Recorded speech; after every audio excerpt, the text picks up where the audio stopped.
Hi there, it's Sam here from Fanatical. Welcome to the Fanatical YouTube channel. Today with me is David and Mark. They are the team behind Death's Door, one of the fantastic new indie games that you'll be able to find on Steam and the Fanatical store, of course. So before we get into the questions, if David and Mark, you could just introduce yourselves. Sure, yeah. So I am David. I'm the producer, designer, composer, and sound designer for Death's Door. And I'm Mark. I'm the programmer, co-designer, writer and animator for Death's Door as well. Lots of things for one people. Yep. So firstly, for those who might not have heard of the game or not been able to jump on it just yet, can you let them know a little bit about Death's Door, what kind of experience they will expect from it? Yeah, it's a action adventure set in a strange world where nothing naturally dies anymore. And this group of Grim Reaper crows are in charge of maintaining some sense of order. You play as one of the crows, and basically you get assigned this soul that you need to reap, but it gets stolen, and you chase down the thief to a place where nothing has died for several centuries and everything has grown greedy and corrupted. And as you can imagine, everything just escalates from there. Sounds great. Sounds like something's going on in those worlds that we shall be intrigued to find out more. So Indeed. Going on from, before Death's Door, actually, people might know you guys from Titan Souls, which is the Souls-like action adventure that you developed a while back. Are there any similarities in gameplay that people can expect if they've played the original, going into the new experience with Death's Door? And how was it going from a sort of pixel style type of game, going into this really like immersive sort of kind of 3D design world? I think the core elements of Titan Souls, like the way it feels to play, like moving around and shooting your arrow and stuff, those kind of things carry over to Death's Door. So we kind of took all the lessons we learned while making Titan Souls and we kind of expanded on them and applied them to Death's Door. So like the feeling of everything is like the core of Titan Souls as well. And there are a few like general nods in there to the old game too. And regarding like the 3D thing from pixel art, that was one of the biggest challenges as we went into it, because we had to expand our team slightly and get like a concept artist and 3D modeler on board to like do all that kind of stuff as well. So it was a bit of a learning curve in the beginning, but once we kind of got our stride, it was really, really rewarding and fun to do. And it's quite good to have like the ability to just rotate an object in 3D space and not have to draw, different angles of it and stuff like you would in pixel art. So that's good. That's cool. Had you had much experience with sort of 3D design beforehand, or were you kind of specialising in sort of 2D design?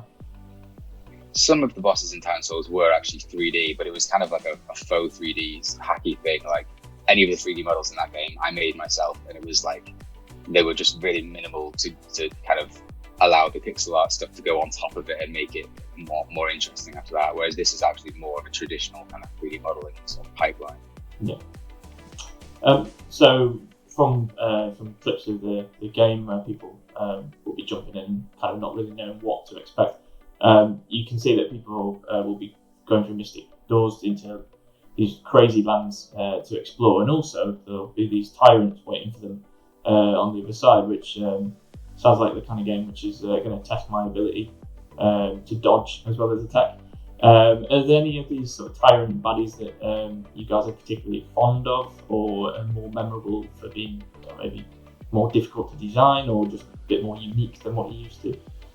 I think probably the Frog King, who people have probably seen in a bunch of the trailers, is I think that was one of the most memorable bosses to design.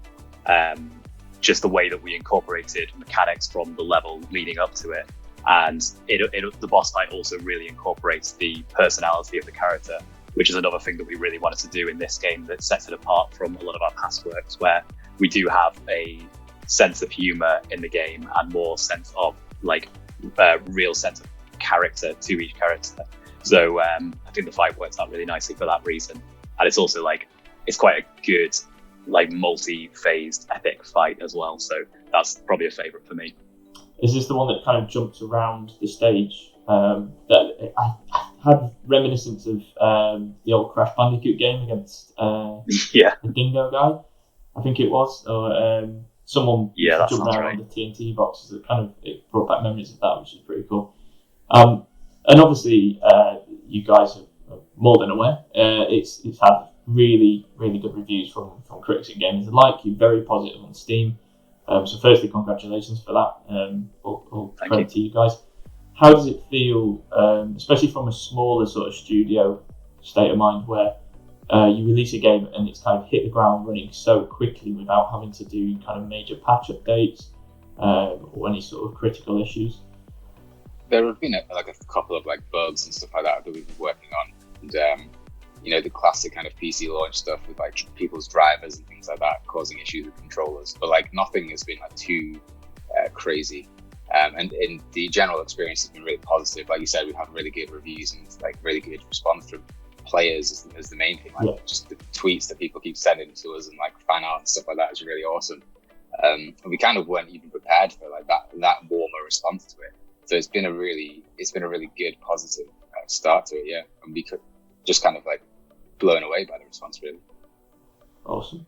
Was it a similar sort of kind of outcome and feedback from when you launched Titan Souls, or was it sort of surpassed that? I think Titan Souls was definitely a success for us. It was our first major console and PC game. But when it came out, we kind of knew this going in, but it was always a more divisive game. It was always a bit more like Marmite, where a lot of people loved it, a lot of people hated it. It's just it depends what kind of experience you're going for. But yeah, like I said, though, it was for sure a success. And I think for us, success has always meant, okay, has this done well enough that we can make another game? And Titan Souls did mean that. So, Titan Souls has enabled us to make Death's Door, which has obviously been a much more ambitious and bigger game that really digs into a lot more of what we love about games.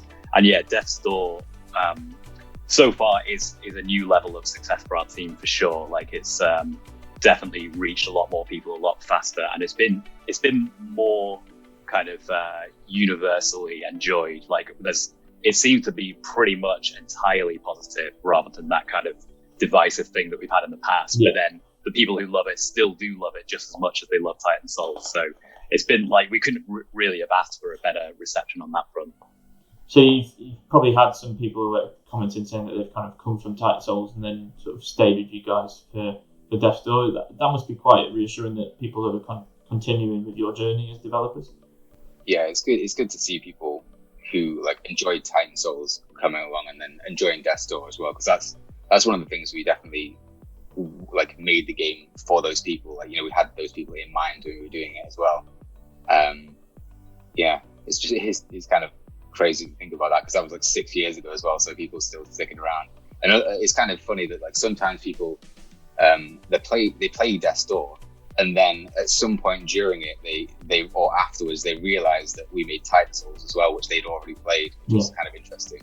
A lot of people have said they saw the game and thought oh, this looks a bit like that Titan Souls game somehow. So obviously our kind of style and the DNA of Titan Souls kind of shines through Death's Door somehow as well, which is kind of interesting, because they obviously don't have the same visual style exactly, because one's pixel art, one's 3D. So it's really interesting that kind of comes through. Yeah, didn't get any messages saying, hey, just to give you a heads up, these guys look like they might have copied your game design. Oh, wait, no, you didn't. So that's pretty cool. When going into the game, obviously you play as this Crow character, who's a really cool design, by the way. Really like the look of him. Was there any other types of characters that you sort of played around with as the main kind of protagonist, or did you always have this sort of this vision? Well, some early prototypes did have this theme of evading death and this theme of these doors which would lead you through various worlds.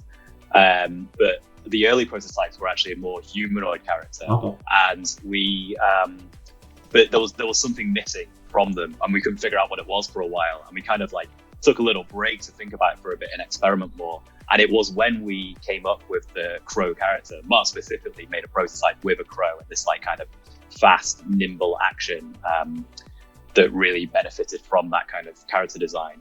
That's when the game kind of fell into place, and having this framing of the story of these Grim Reaper crows in this bureaucratic office, it gave it another layer that made us able to explore these themes of death from a more interesting perspective.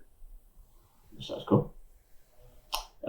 So as well as obviously some really nice visuals in the game, the soundtrack is phenomenal. I've been listening to the separate sort of DLC soundtrack as well as just kind of getting to grips with. I assume the music that was in the trailers as well as what's in the game is from you guys as well. Yeah, most of the music, all the music that's used in any of the trailers is more or less directly from the game. I think the announcement trailer, because we wanted to like have a particular kind of introduction and narrative specific to that cinematic, we combined a few melodies from the game into one longer piece to give it more of an arc. But yeah, all of the trailers have been from us. Yeah. It sounds fantastic, and a lot of people have kind of said it's got that kind of Zelda vibe, especially for like the old school games, which a lot of people find really nostalgic.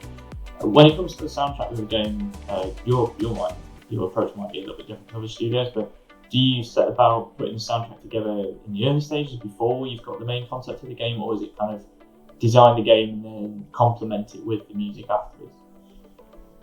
Yeah, so we do add music quite early on, and kind of like a fully polished sound design as well to our very first prototypes.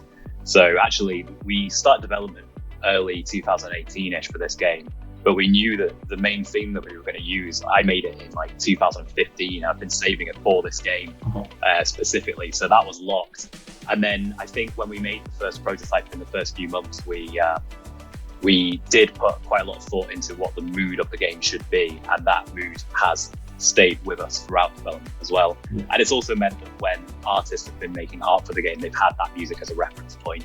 So there's a lot of elements where the individual elements of the game are able to feed into each other, which kind of helps like give it this unified mood. Sounds cool.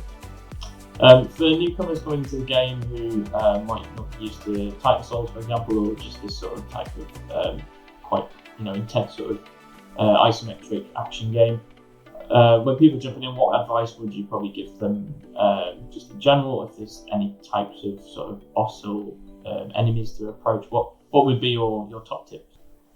I'd probably say like patience is a virtue. That's the main thing. Like the typical way that you would get killed is if you just keep like running in and slashing and just like not really paying attention, because you only have a finite amount of health and you can't generally actively heal in combat. So you want to just like not get hit as your main defense. So you should like kind of see what the enemies are doing, to kind of work out what their attack patterns are, and then just work around them. So try to like not get too trigger happy with it. Yeah, and not get killed. That's always a good one. Don't die. That's my advice. Don't die. So obviously you two are the focal points behind the studio working on the game. Where did this bromance come from? How did you guys meet, and how did you start working on the game together? Well, yeah, so we met a fair while ago now in a queue to see a talk by Phil Fish. That's how you know it was a while ago, because Phil Fish was still doing talks in the games industry. And we figured out that we both lived in the same place, which is Manchester, where we still live now. And Manchester has a pretty good, active game jamming scene. And that's kind of how we both ended up working together. So our first like kind of big high effort game jam we did was Ludum Dare 2013, I think. It was a game called Leave Me Alone, which got picked up. I can't remember if it got actively picked up or if we pitched it to a Flash site, which is another way that you know this was a long time ago, because Flash sites were still commissioning games. And yeah, we just absolutely loved making that game. We spent like a month on it, but that was like technically a commercial game because we got paid for it. And then basically we just repeated that exact same thing on a much greater scale with Titan Souls, because that was a jam game as well. That got picked up by Devolver to be a PC and console game. And then, at that point we had to actually create a company, because it's starting to get a little bit more official. So yeah. Sounds cool.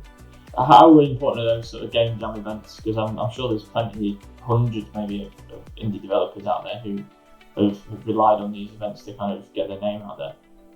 Do you think you guys would be in this place now without those sort of events? Definitely not. Like that, our entire everything we have is because of those events. Really, like Titan Souls was the big kind of pivotal thing where we made that 3-day game jam just as like a fun thing to do. We enjoyed it. It was great, and then it won the number one spot on that thing, and then it got kind of a little bit viral online. I think it had some like 100,000 plays or something wow. in a Slash site. And then Devolver just tweeted at us and said, "Yo, could we have a chat? Give me your email address." I was like, "Yeah, sure." And then it kind of spiraled out from there.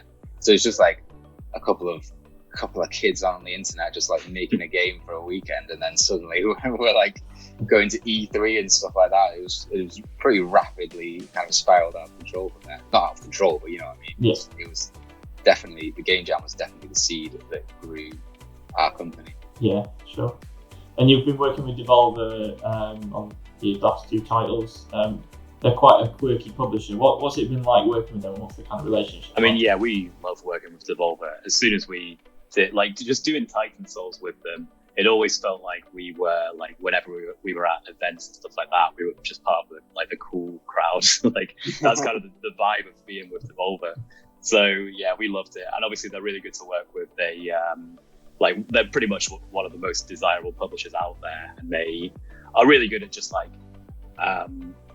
not interfering with the design of the games, but knowing exactly how to get it in people's hands, basically. So yeah, we knew as soon as we finished Titan Souls that we wanted to work with them again for Death's Door. So they were pretty much our first and only pitch for Death's Door as well. And luckily they were on board. So yeah. Yeah, and that's good to hear that they sort of step in with a helping hand, but they don't actually take over the project. You know, it's your baby, isn't it? So you want to make sure it's kind of curated the way you want it. Looking ahead, obviously, I assume the primary goal now is to just support Death's Door through patches and updates. Any plans for DLC, or heck, is there even plans for a new game already based off that? So I don't think now. I think it is just like supporting the game, just like for the next few months, just making sure everything's like tight as possible, and that's pretty much it. Just hopefully at some point we'll get to take like a little break as well. For sure. Lastly, as well, obviously, it's been horrendous around the world with the pandemic. How's it been for you guys working? Obviously, I'm assuming you've been remote based most of the development. Are you quite glad to be getting back to events soon? How's it been for you guys? I think we've been quite lucky in that we haven't really been too affected in terms of production. We have always used to work remotely from home, but we had actually just moved into a nice office for about a year before the pandemic hit, and we were enjoying that. But then it was when it hit, we were just like, okay, well, back to what we're used to anyway. So yeah, like we were able to deal with it quite easily. We've definitely missed all the events though, for sure. Like that's kind of like the game development process is one where you spend 2.5 years being an absolute hermit, and then you go to like several events and all these like big conventions and parties all around the world for the last 6 months to make up for it. Except we've just continued to be hermits instead, just with a lot more Zoom calls. So yeah, definitely missed that. Like really hope to be able to live that again at some point in the future, maybe the next game. But yeah, can't really, I think other games have obviously been a lot more effective than us, so we're grateful that we've managed to actually finish this on schedule. Well, that's the thing, you finished on schedule, it's come out and it's done fantastic, and that's credit to you guys. David, Mark, thank you so much for speaking to us today. If you could just let the wonderful folks at home know where you can get Death's Door and what platforms it's available on. Sure, yes. So it's on Steam and Xbox stores. If you go to playdeathsdoor.com, it's got all like the info and all the different places to get it as well. Awesome. And you can get it from Fanatical as well. So I just put that one in there. Yes. Of course, yeah. David, Mark, thank you so much. Yeah, thanks a lot. Thanks very much for having us. Thank you. Cheers. We hope you enjoyed that interview, guys. Remember to like and subscribe to our YouTube channel, check us out on social media, and also check out the Fanatical blog for the latest news. And let us know if you're going to be playing the game next year. Bye for now.